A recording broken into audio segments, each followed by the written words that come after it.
Today I'm comparing the Samsung frame with the Hisense Canvas. For those of us who would prefer our TV look like a piece of art hanging on the wall, rather than just a big black rectangle. Now this video is based on the research I personally did to make my own purchase. Now I personally ended up purchasing the 65-inch Canvas TV by Hisense, and I do have a separate video review on that if you want to check it out. I'll link it in the description. But that doesn't mean I think it's automatically the right decision for you. Both the Samsung and the Hisense are excellent TVs, and it really just comes down to what matters most to you. So I'll walk you through the features and the highlights the same way I broke it down for myself so I could make the best decision for me, and hopefully by the end of this video it'll help you make the right decision for you.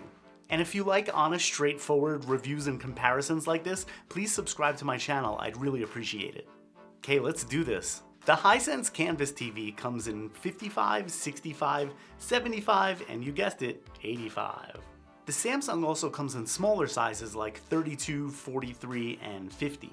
In this video, I'm going to focus on the 65-inch because it's the most popular one and that's the one I purchased as well.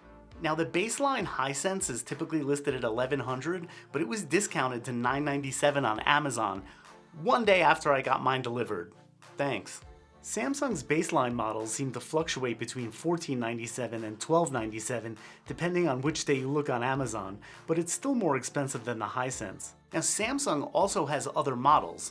They have a newer 65-inch model that adds Samsung's Vision AI features, and that's about $1699. And Samsung even has a Pro model that has mini LED with local dimming and a wireless One Connect box. We'll get to the One Connect box in a bit, but that one's around $2,000. Now the Hisense includes a flush wall mount, so it hangs flush to the wall, and it also comes with a really nice bezel, like a teak frame that snaps on with magnets. It looks really great. You can also order different color frames for about $150 for the 65-inch. Now Samsung also includes a flush wall mount. I don't know what this is. But if you want to get bezels, they're extra, about $200 to $300 for a 65-inch. You can get higher end frames for the Samsung, like the Deco line, which ranges from $450 all the way up to $10,000. It's too rich for my blood. And you can even go on Etsy and find third-party frames for either of the TVs, so it's pretty cool, you should check it out. Oh, and Samsung includes a TV stand, which makes no sense to me for a frame TV. Now here is one of the biggest differences between the two, and it could be the deciding factor. It definitely was very important for me. The Hisense has all of the ports in back of the TV, just like a normal TV would. But the Samsung uses a separate box, which it calls the One Connect box. There's basically one very thin wire running from the TV, and then a separate box has all of the ports on it. Now this really depends on your specific situation. I have my TV just hanging in the middle of the living room where there's no other furniture, and I personally have nowhere to place that One Connect box. I currently have the one power cord running from the Hisense down a raceway to make it look as clean as possible until I can get an electrician over to pop a power outlet behind the TV so it won't look like there's any cables at all. But for me, I can't have that extra One Connect box because I have nowhere to put it. I have no furniture over there. So for me, the Hisense was the easy choice here. Now if this TV was in my family room, that would be a different story where we have other things to plug into it, like video game consoles for instance, and we have a home media center where I can easily place the One Connect box. So in that situation, I would probably prefer that route. Now Samsung does make the Frame Pro for like $2,000 and it has a wireless Connect box, but I didn't want to spend that much money on a TV. And since these TVs double as artwork, we have to talk about art mode. Hisense gives you more right out of the box. It comes with over 100 free artworks. You could also upload your own via USB. Now after I installed my TV, Hisense pushed an update and now I have over 1,000 wallpapers and they're really nice. They look great, all for free. They also have some new animated ones which look pretty cool too. Now I've been asked a number of times about Google Photos, and since the Hisense has Google TV as its platform, you can use Google Photos with Google's ambient mode, but you can't use it with Hisense art mode. And I suggest using the art mode. Both the Hisense and the Samsung have local dimming as well, so it dims the image and it looks more like a painting rather than a bright TV in your face. Now the Samsung frame gives you about 20 free photos that rotate each month, and you can also upload your own photos as well. Now, Samsung does have over 2,000 pieces of artworks currently in their art store. However, you'll have to pay a subscription of $4.99 a month or about $49.99 per year. Now, you will see promotions from time to time where you're offered free art store credits, so you may not have to pay for the subscription. But just so you know, it does exist, it's a thing. I personally don't have room for another subscription at the moment. Now, both these TVs perform very well in art mode, and that's one of the biggest reasons you're probably getting this TV. Now, the Hisense Canvas is a QLED LCD with a matte finish. This makes the artwork look amazing. When the Hisense is in art mode, the display dims and it has that matte finish. It looks beautiful. I really think the art mode is slightly better on the Hisense. Now, the Samsung also has a QLED display with a matte finish. The colors are a little more natural and it handles reflections a little bit better, although I've had no problems with reflections on the Hisense. The Hisense also has Dolby Vision support with smooth scrolling up to 4K at 144 Hz with very little lag. The Samsung maxes out at 4K and 120 Hz on one of their HDMI 2.1 inputs. It also doesn't support Dolby Vision, just HDR10 and HDR10+. That $2,000 Frame Pro model does take it up a notch. That has a mini LED display with local dimming. That means deeper blacks and a better contrast with HDR. But we're talking about the base level models mostly.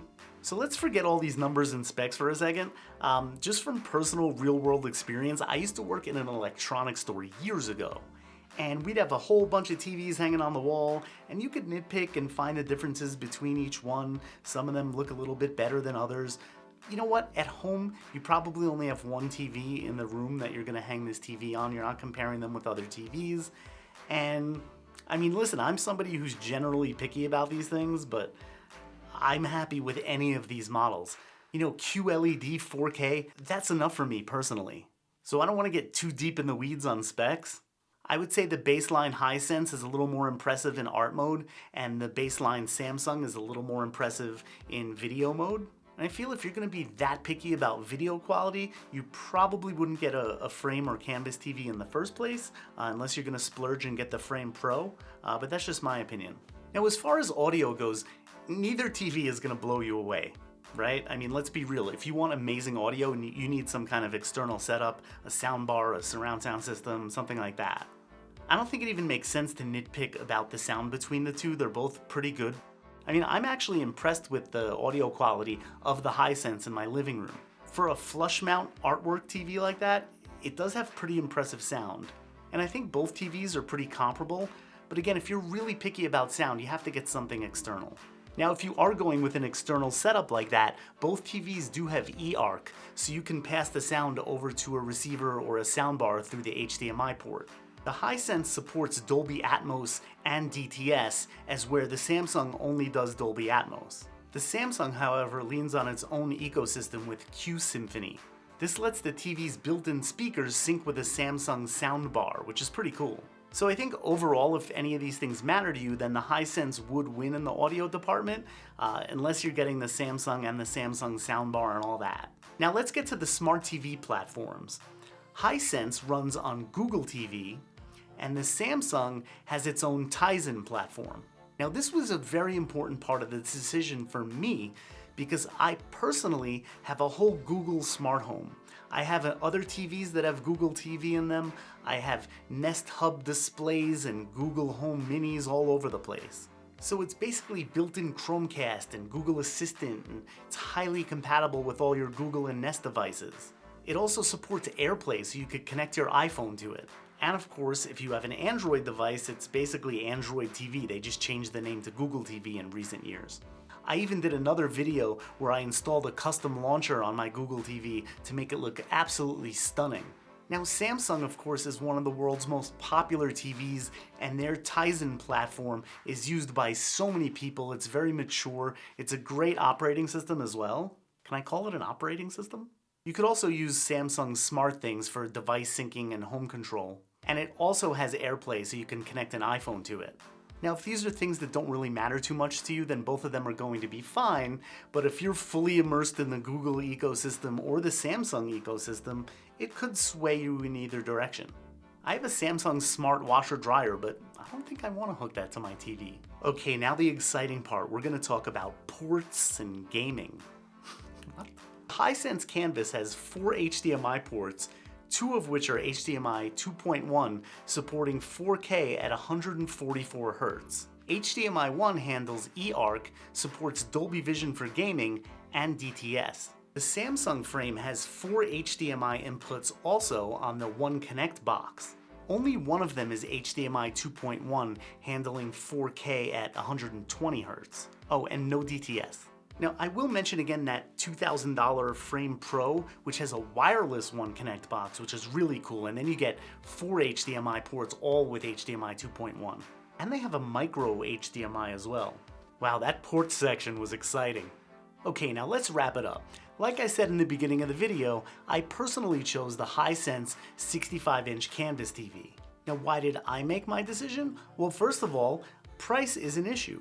I mean, $1,000 for this beautiful TV? Yes, please. I didn't see a reason to spend another few $100 on the Samsung. Another big factor for me, like I said earlier, was the One Connect box. I have my Canvas TV on a living room wall with no other furniture, and there's really no place for me to keep the One Connect box, so I went with the Hisense because it doesn't require one. I think the Hisense art mode is just better. You can get 1,000 pieces of beautiful artwork for free. There's no subscription at all. The detail is beautiful, and you can even see the brush strokes in the paintings. It's really great. And the way it looks with the matte finish and the local dimming, it's beautiful. And even if the 2 baseline models were the same price, I still would have chosen the Hisense. Now, of course, this is my particular situation, and there may be another combination of features that makes the Samsung right for you. That said, both of these TVs are really impressive, and I think you would be happy with either one of them, but they do have some distinct feature differences that may make you decide to get one versus the other. Well, I hope that I made your decision a little bit easier. If you have any questions or if you want to tell me which one you chose, feel free to comment. I'd really appreciate it if you subscribe to my channel so I could continue making more videos like this one. And as always, thank you so much for watching.